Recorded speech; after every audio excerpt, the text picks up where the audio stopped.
Épisode 1. L'histoire s'ouvre sur 3 aventuriers qui se battent contre un dragon. Même si c'est à 3 contre 1, le groupe de l'aventurier est en train de perdre et de l'autre côté, nous voyons un âle. Il était fermier et à ce moment-là, une fenêtre d'état s'ouvre devant lui, qui lui indique que ses compétences en agriculture ont atteint le niveau 10. Alors qu'Al s'amuse, son ami Testa arrive, Al annonce la bonne nouvelle à Testa qui lui dit qu'il l'admire.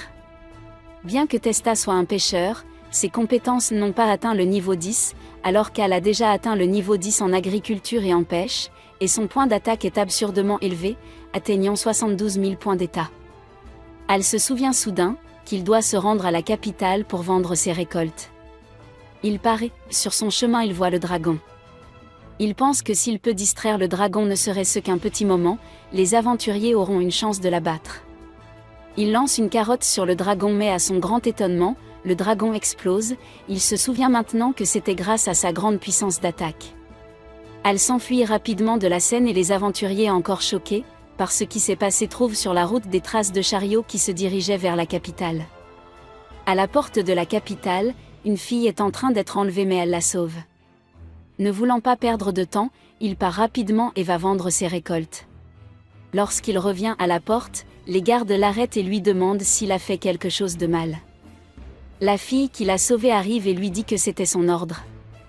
Elle se présente alors comme la princesse, elle propose à Al de rejoindre son armée, mais Al refuse humblement son offre et dit qu'il veut juste travailler dans ses champs. À ce moment-là, ses aventuriers arrivent aussi et disent à tout le monde que le dragon a été tué. Ils disent qu'il n'a pas été tué par eux, mais par une mystérieuse personne puissante et qu'ils ont trouvé des traces qui mènent à la capitale. La princesse comprend qu'il s'agit d'Al, mais ce dernier a déjà quitté les lieux. Un soldat vient voir la princesse et l'informe que le roi lui a demandé de revenir au palais. Au palais, le roi et la princesse sont informés qu'un grand nombre de monstres, contrôlés par quelqu'un, se dirigent vers la capitale. Ils disent que c'est une autre zone de l'enfer. Le roi est choqué et dit comment cela peut-il être possible ? Le chef des monstres, le seigneur démon, a déjà été tué par le héros et les démons restants ont signé un traité de paix. L'officier Cécile dit que c'était peut-être leur plan depuis le début, il dit que peut-être le premier commandant de l'armée du roi démon, Roméo Vendette voulait se venger, et c'est pourquoi il a élaboré ce plan. Tout le monde suggère que le roi et la princesse quittent la capitale, mais le roi refuse. Ses partisans le persuadent et il finit par accepter leur proposition. La nuit, Testa informe Al de l'attaque et lui dit qu'il doit partir immédiatement. Mais Al est plus inquiet pour ses récoltes à ce moment-là, alors il va les vérifier. De l'autre côté, officier, Cécile amène le roi et les princes dans une impasse.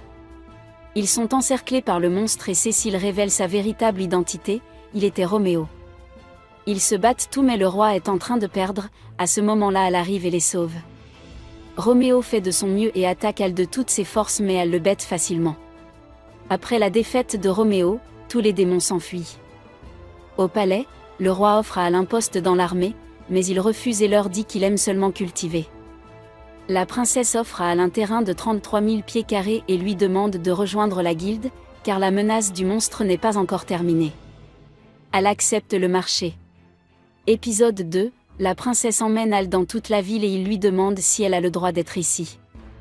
La princesse répond que son double se faisait passer pour elle et que personne ne la reconnaîtra parce qu'elle porte un artefact. Alors qu'Al entre dans la guilde, le maître de la guilde arrive et le rencontre, il lui dit qu'il l'attendait. Il emmène Al et va voir une réceptionniste, l'estomac d'Al commence à faire un grand bruit, parce qu'il a faim et la réceptionniste prend et lui offre de la nourriture. Elle lui dit qu'elle s'appelle Hélène, et à ce moment-là, les 3 aventuriers viennent aussi le rencontrer. Ils se présentent et disent à Al leur nom, Jake, Luc, et Lamia.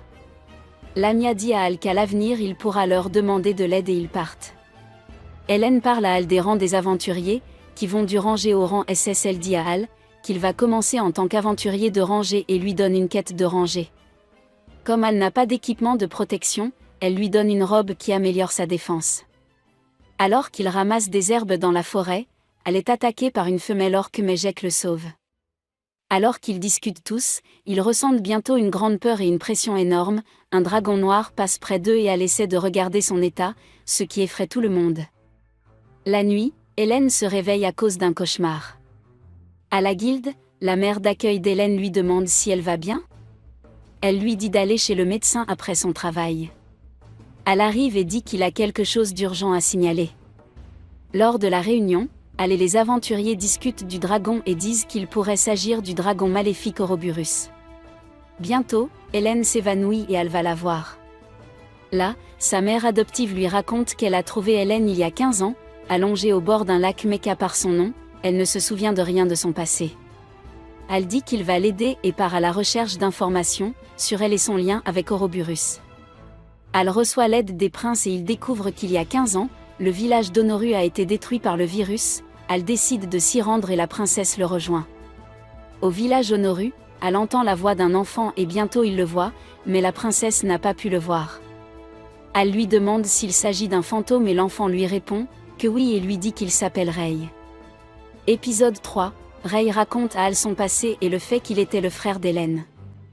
Un jour, Ouroboros a attaqué leur village et a tué tout le monde, alors qu'il courait Hélène trébuche et Rei s'arrête pour la récupérer. Ouroboros les rattrape et tue Rei. Ouroboros dit à Hélène qu'après 15 ans, il reviendra pour la tuer ainsi que tous les habitants du village. Rei dit à Al qu'Ouroboros se nourrit de désespoir et de peur, ce qui lui donne du pouvoir. Al, après l'avoir écouté, prend la princesse sur son épaule et court vers la ville, car la vie d'Hélène est en danger. Après avoir atteint la porte de la ville, ils se séparent pour la trouver. Hélène se rend dans la forêt en tenant un couteau, Ouroboros apparaît devant elle et lui dit que je suis revenu pour te tuer toi et tes amis. Hélène, qui était déjà désespérée, pointe le couteau vers sa gorge et dit qu'elle va me tuer. Ouroboros lui répond que cela n'a pas d'importance pour lui, car après sa mort, il tuera tous ses amis et détruira toute la ville. Après avoir entendu cela, elle tombe dans un profond désespoir, alors qu'elle est sur le point de mettre fin à ses jours, Al arrive et l'arrête. Il lui dit de se cacher et qu'il la protégera. Ouroboros et Al commencent à se battre et Al semble perdre. Hélène lui demande de s'enfuir et lui dit que c'est de sa faute, que son frère est aussi mort à cause d'elle. Al dit que j'ai rencontré ton frère et il m'a dit qu'après avoir retrouvé ta mémoire, tu t'en voudras, il m'a dit qu'il était fier d'être mort en protégeant sa sœur et qu'il voulait que tu sois heureuse. En écoutant cela, tout le désespoir d'Hélène disparaît, à cause de cela, le pouvoir d'Ouroboros diminue considérablement et il essaie maintenant de tuer Al pour qu'il n'interrompe plus ses plans. Mais la puissance d'Al est désormais bien plus grande que celle d'Ouroboros et il le bête facilement.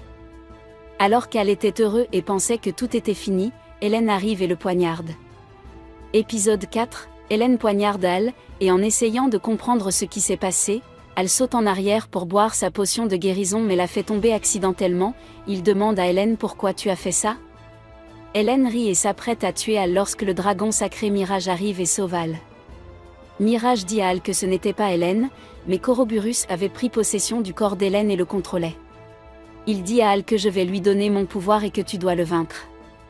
Si tu veux sauver ton ami, tu devras briser sa défense et utiliser mon pouvoir pour purifier le dragon maléfique. Après avoir donné son pouvoir à Al, Mirage tombe à terre. D'autre part, la princesse rassemble son armée pour arrêter Ouroboros si elle venait à échouer. La blessure d'Al a été guérie grâce au pouvoir de Mirage et il était sur le point de combattre Ouroboros, mais il était réticent à l'idée d'attaquer le corps d'Hélène. Alors que Proburu essayait de narguer Al, celui-ci l'attaque rapidement. Ouroboros essaie maintenant de s'attaquer au corps d'Al, mais à cause de son esprit Al qui pense toujours à l'agriculture, il n'y arrive pas. Mirage se lève et purifie le mauvais esprit d'Ouroboros avec ses pouvoirs sacrés et remercie Al. Il disparaît bientôt et Al s'effondre d'épuisement. En se réveillant, il voit les princes et Hélène. Hélène montre à Al ses nouveaux pouvoirs, parce que Ouroboros l'a possédé, elle a gagné un pouvoir, qui transforme ses bras et ses jambes en bras et jambes de dragon. Elle en avait le contrôle total. Bientôt le maître de la guilde et les aventuriers viennent rencontrer Al et ils organisent une fête pour sa victoire. Dans la fête, la princesse dit à Al qu'elle est heureuse qu'il ait gagné. Elle lui dit que même si elle avait rassemblé son armée, elle savait qu'à l'exception d'Al, personne n'était assez fort pour affronter Ouroboros. Al retourne dans son village où il rencontre Testa, ils se dirigent tous les deux vers la maison d'Al et bientôt un facteur nommé Rick arrive avec une lettre du père d'Al. Testa demande si c'est de ta mère, ce à quoi Al répond que non, c'est de mon père. Al lit la lettre dans laquelle son père lui dit de venir les rencontrer. Il lui envoie également de l'argent pour son voyage et lui dit que cela fait longtemps que tu n'es pas venu nous voir, as-tu trouvé une petite amie? Le lendemain, Hal se rend à la guilde et dit à Hélène qu'il a dû rendre visite à ses parents et demande que sa quête soit mise en attente ou soit transférée à la guilde de l'autre ville. Hélène dit que ce n'est pas un problème. Hélène dit qu'elle était heureuse et informe également Hal qu'elle a été promue au rang F à cause de l'incident d'Ouroboros et parce qu'elle avait des pouvoirs éveillés. En quittant la guilde, Hal rencontre la princesse, qui lui dit qu'elle était prête à partir pour une nouvelle quête avec lui. Mais Hal lui dit qu'il allait rencontrer ses parents, et la princesse lui répond que c'est une bonne chose que je vienne aussi avec toi. Et c'est tout pour aujourd'hui les gars. Restez à l'écoute, pour découvrir de nouvelles vidéos. Soyez prudents et continuez à regarder.